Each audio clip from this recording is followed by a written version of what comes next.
भाइयों बहनों, God bless you.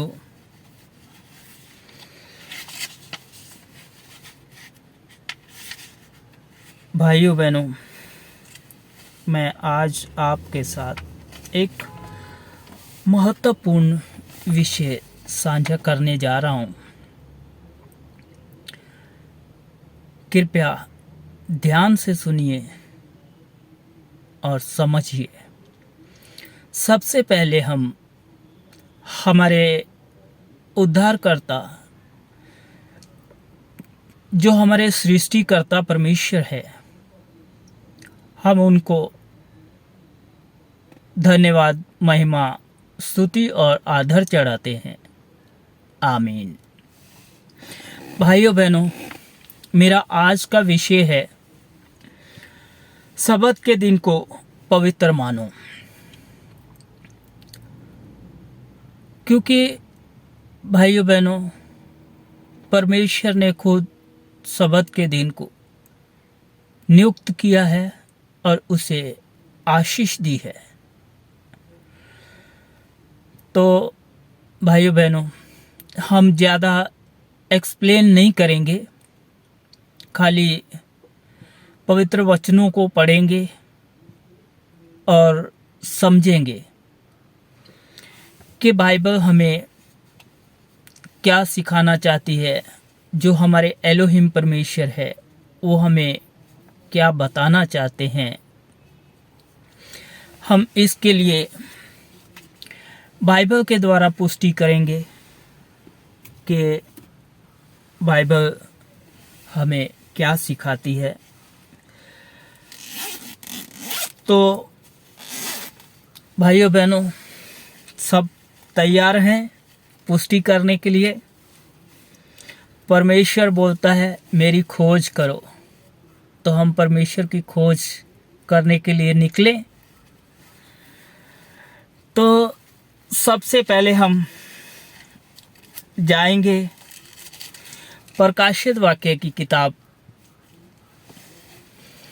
अध्याय 22 और आयत 18 हमें क्या सिखाती है, हम जानेंगे।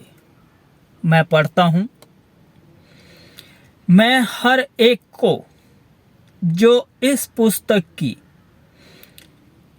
भविष्यवाणी की बातें सुनता है गवाही देता हूं। यदि कोई मनुष्य इन बातों में से कुछ बढ़ाए तो परमेश्वर उन विपत्तियों को जो इस पुस्तक में लिखी है उस पर बढ़ाएगा। अभी हम 19वीं देखेंगे। यदि कोई इस भविष्यवाणी की पुस्तक की बातों में से कुछ निकाल डाले तो परमेश्वर उस जीवन के वृक्ष और पवित्र नगर में से जिसका वर्णन इस पुस्तक में है उसका भाग निकाल देगा। तो भाइयों बहनों, हम समझ सकते हैं कि परमेश्वर क्या कह रहे हैं कि यदि हम इस भविष्यवाणी की किताब जो हमारे एलोहिम परमेश्वर ने हमें दी है, अगर हम कुछ उसमें बढ़ाते हैं तो जो विपत्तियां इस भविष्यवाणी की किताब में लिखी हुई है हम पे बढ़ाई जाएंगी, और जो हमारा स्वर्ग राज्य में भाग है, जो हमारा पवित्र नगर में हिस्सा है, जैसे कि पिता की संतान का अपने भाई बहनों के साथ हिस्सा होता है, वैसा ही हमारा हिस्सा स्वर्ग राज्य में है। तो जो हमारा जीवन के वृक्ष और पवित्र नगर में से हमारा भाग निकाल दिया जाएगा। तो भाइयों बहनों, हम समझ सकते हैं कि बाइबल हमें क्या सिखाती है। हम आगे एक वचन और देखेंगे। हम जाएंगे उत्पत्ति की किताब अध्याय 2 आयत 1 देखेंगे।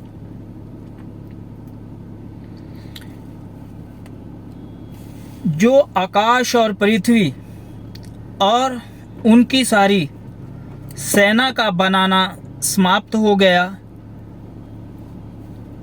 और परमेश्वर ने अपना काम जिसे वह करता था 7वें दिन समाप्त किया और उसने अपने किए हुए सारे काम से 7वें दिन विश्राम किया।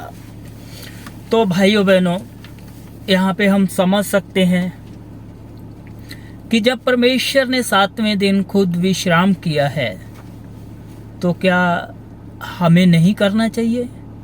जबकि परमेश्वर ने आज्ञा दी है, ये परमेश्वर की इच्छा है कि हम भी पिता की तरह, जो हमारे एलोहिम परमेश्वर है, उनकी तरह हम भी विश्राम करें। तो भाइयों बहनों, हम समझ सकते हैं कि परमेश्वर हमको क्या सिखाना चाहते हैं। आगे हम एक अध्याय और देखेंगे। हम जाएंगे निर्गमन की किताब में 20 का 8 देखेंगे कि परमेश्वर हमको क्या सिखाते हैं। मैं पढ़ता हूं। तू विश्राम दिन को पवित्र मनाने के लिए स्मरण रखना। आगे हम 9 भी देखेंगे। 6 दिन तो तू 6 दिन तो तू परिश्रम करके अपना सब काम काज करना, परंतु 7वां दिन तेरे परमेश्वर यहोवा के लिए विश्राम दिन है। तो भाइयों बहनों, यहाँ पे हम समझ सकते हैं कि हम किसके लिए 7वां दिन में मनाते हैं। यहाँ पे क्या लिखा है? परंतु 7वां दिन तेरे परमेश्वर यहोवा के लिए विश्राम दिन है। उसमें ना तो तू किसी भांति का काम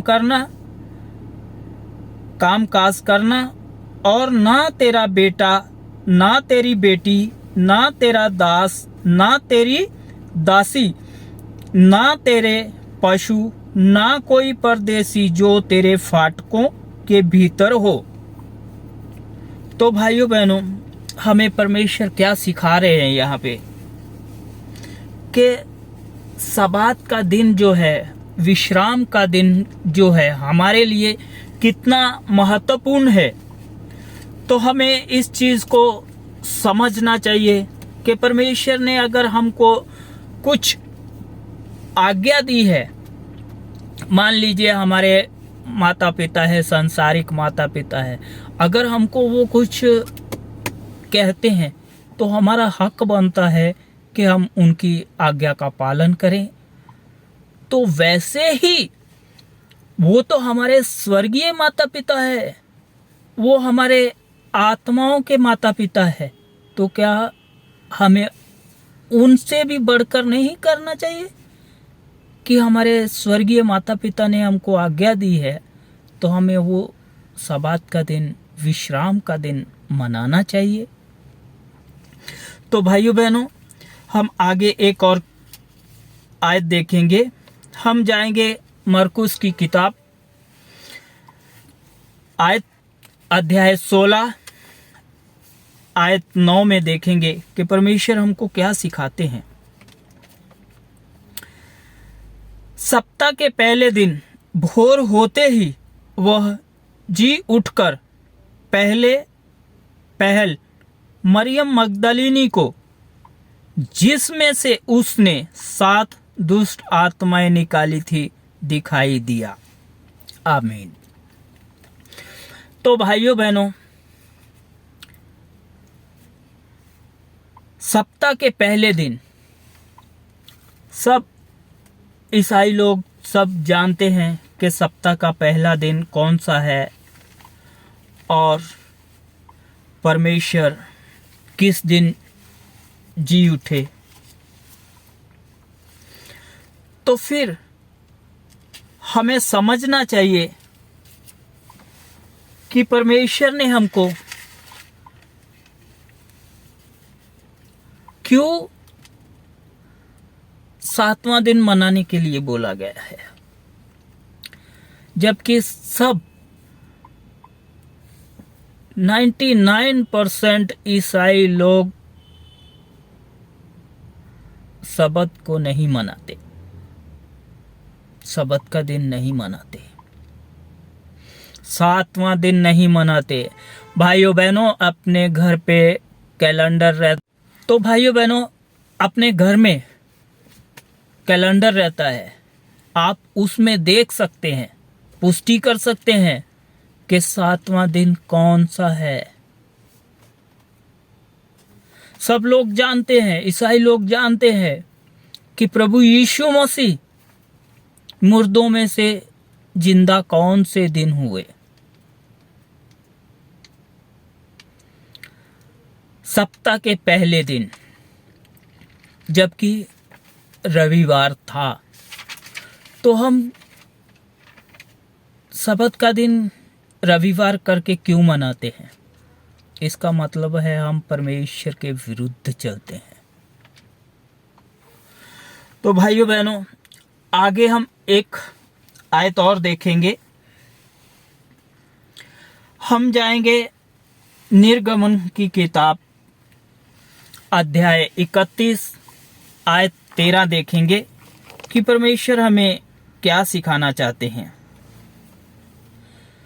मैं पढ़ता हूं।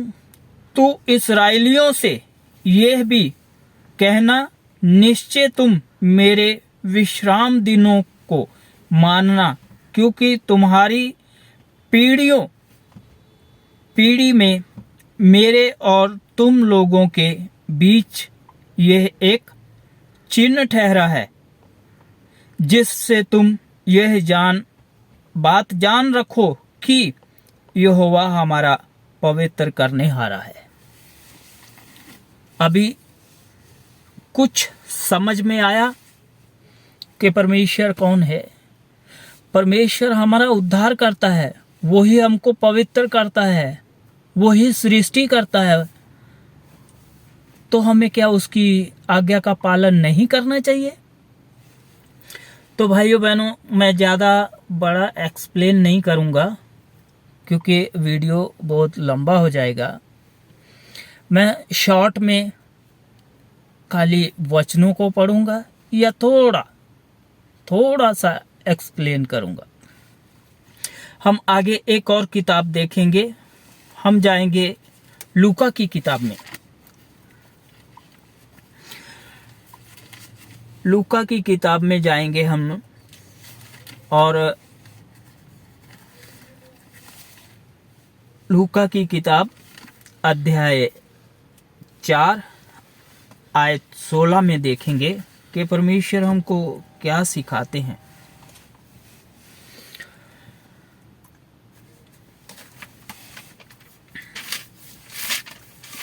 कि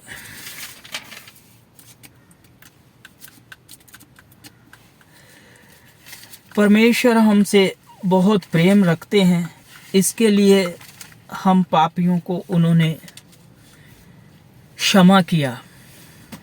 इतना बड़ा पाप करने के बावजूद भी परमेश्वर ने हमसे इतना महान बलिदान दिया, जो हमारे लिए, हमें हमारे पापों से छुड़ाने के लिए अपना बहुमूल्य लहू क्रूस पे बहाया। तो भाइयों बहनों, क्या हम उनकी आज्ञा का पालन नहीं कर सकते? हम उनकी इच्छा के अनुसार नहीं चल सकते? तो आइए हम लूका की किताब में देखते हैं कि परमेश्वर हमको क्या सिखाते हैं। हम जाएंगे लूका की किताब अध्याय 4 आयत 16 में देखेंगे परमेश्वर क्या बोलते हैं। मैं पढ़ता हूं। फिर वह नासरत में आया जहां पाला पोसा गया था और अपनी रीति के अनुसार सबत के दिन आराधनालय में जाकर पढ़ने के लिए खड़ा हुआ।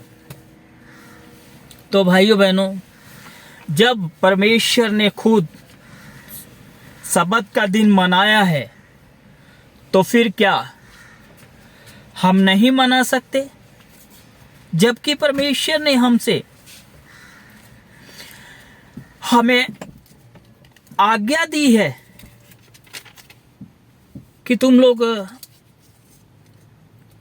विश्राम दिन को पवित्र मानना, और हमारे और परमेश्वर के बीच में एक चिन्ह है।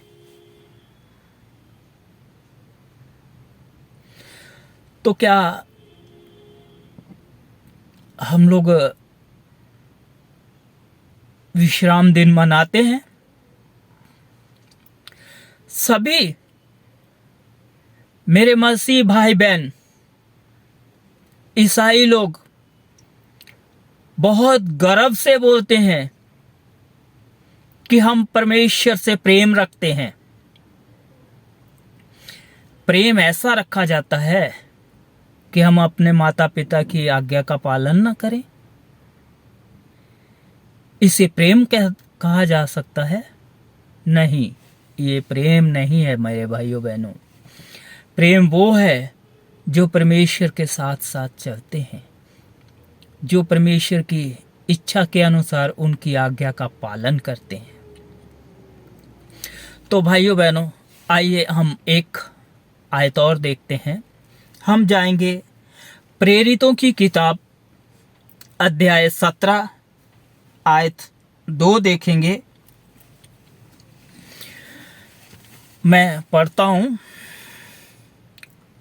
पौलुस अपनी रीति के अनुसार उनके पास गया और 3 सबात के दिन पवित्र शास्त्र से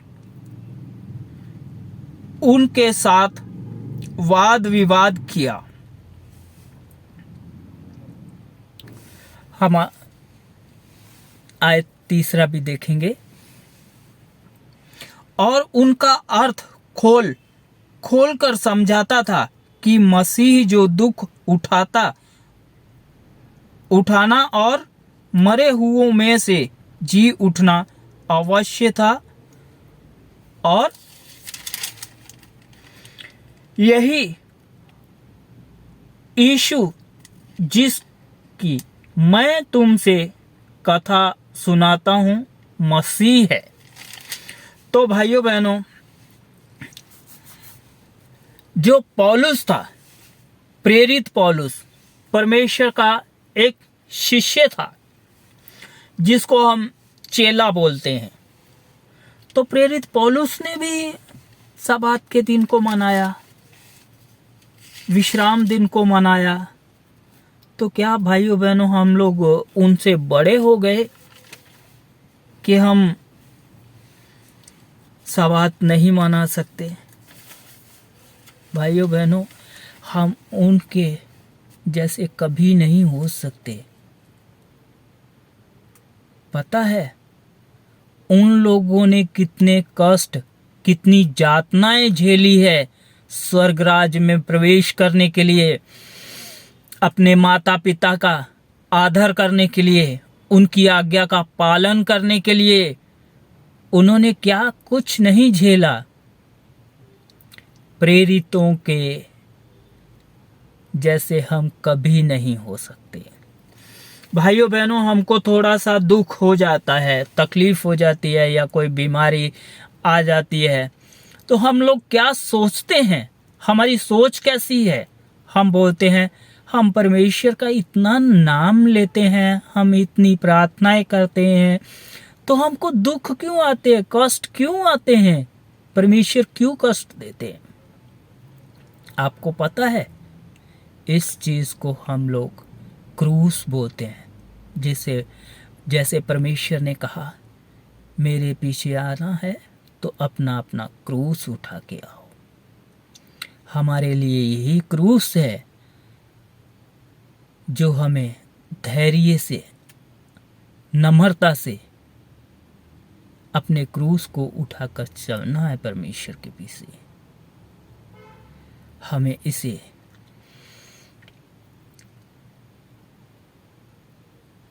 परीक्षा भी बोल सकते हैं कि ये हमारे लिए एक परीक्षा है कि हम दुख या तकलीफ में परमेश्वर को धन्यवाद चढ़ाते हैं या नहीं, टूट जाते हैं या परमेश्वर से हम और ज्यादा प्रेम रखते हैं। आपको पता है 40 सालों में इजरायली लोगों ने जब जंगल में सफर किया तो उन लोगों ने कुड़कुड़ाया, कितना कुड़कुड़ाया। कुछ मर गए, कुछ सांप से डसे गए, ऐसे बहुत सारे। वो परमेश्वर ने उनको दृढ़ करने के लिए, उनके विश्वास को जांचने के लिए, उन्हें मजबूत बनाने के लिए ये सारी परीक्षाएं ली, पर वो कोई भी जल्दी से इस परीक्षा में पास नहीं हो सका। सिर्फ उसमें 2 या 3 लोग पास हुए। तो भाइयों बहनों, हम आगे एक और आयत देखते हैं। हम जाएंगे मत्ती की किताब अध्याय 7 आयत 21 से 23 देखेंगे। मैं पढ़ता हूं। जो मुझसे हे प्रभु कहता है, उनमें से हर एक स्वर्ग के राज्य में प्रवेश ना करेगा, परंतु वही जो मेरे स्वर्गीय पिता की इच्छा पर चलता है। उस दिन बहुत से लोग मुझसे कहेंगे, हे प्रभु, क्या हमने तेरे नाम से भविष्यवाणी नहीं की और तेरे नाम से दुष्ट आत्माओं को नहीं निकाला और तेरे नाम से बहुत से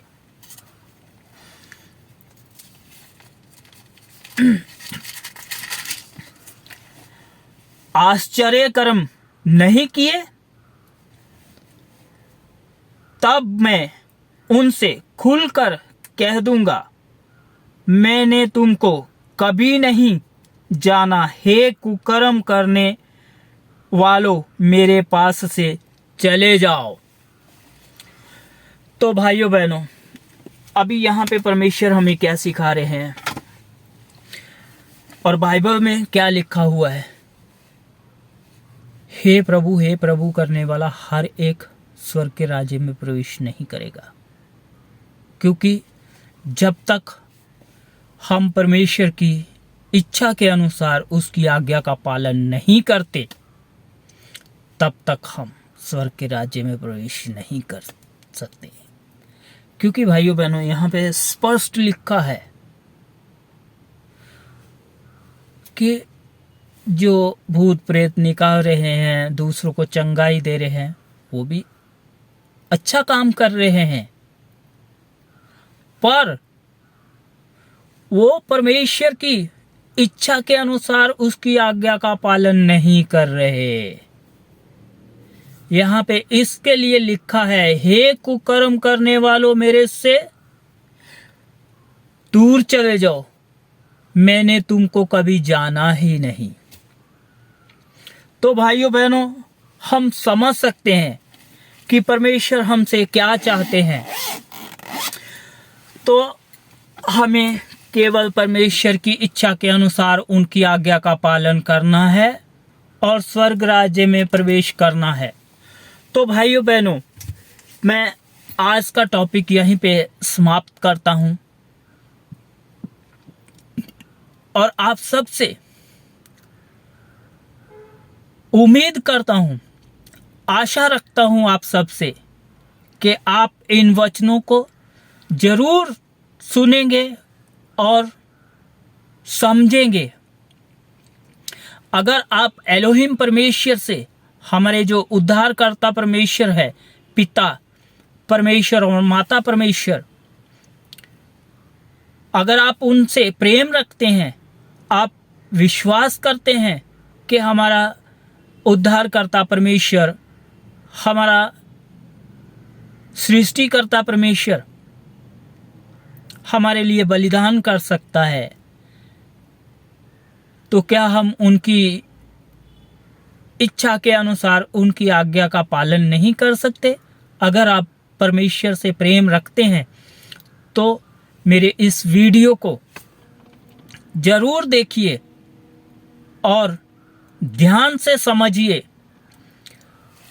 अगर आपको कुछ इसमें समझ नहीं आता या आप समझ नहीं पा रहे, तो कृपया इसको एक बार नहीं, दो बार नहीं, 3 बार वीडियो को देखिए और जो मैंने वचन बोले हैं उन वचनों को अलग से एक नोटबुक पे लिखिए, फिर उसको आप पढ़िए, तब आपको जरूर पता चलेगा, जरूर आप समझेंगे।